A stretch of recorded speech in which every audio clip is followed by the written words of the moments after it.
Buenos días y buenas tardes, amigos que miran este video. En esta mañana vamos a estar aprendiendo unas palabras en náhuatl. Por ejemplo, la palabra vamos se dice choe. Vamos se dice choe. Vente, shuahla. Vente, shuahla. Vente, shuahla.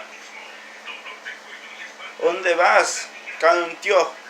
¿Dónde vas? Canuntio. ¿Dónde vas? Canuntio. Misle, milpa. Misle, milpa.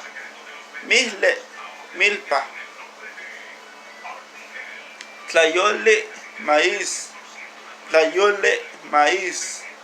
Tlayole, maíz. Etl, frijol. Etl, frijol. Etl, frijol.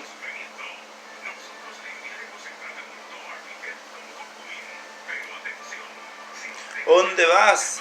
Canuntio. ¿Dónde vas? Canuntio. Estamostla. Hasta mañana. Estamostla. Hasta mañana. Estamostla. Hasta mañana. Yeñou. Ya vamos. Yeñou. Ya. Perdón. Yeñou. Ya voy. Yeñou. Ya voy. Yechoe. Ya vamos. Yechoe. Ya vamos. Espero que les guste estas poquitas palabras. Nosotros hablamos en náhuatl de Guerrero. Esperemos que les guste este video. Suscríbanse al canal si gusten.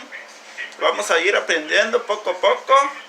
Y pues espero que les sea de bendición en diferentes lugares. Hay mucha gente que quiere aprender este dialecto. Pronto subiremos más videos. Así con estas palabras me cayó la tentación de subir estos videos de esta forma. Espero que les guste. Mi nombre es Esteban, les saludo y les bendigo en el amor de Dios. Bendiciones.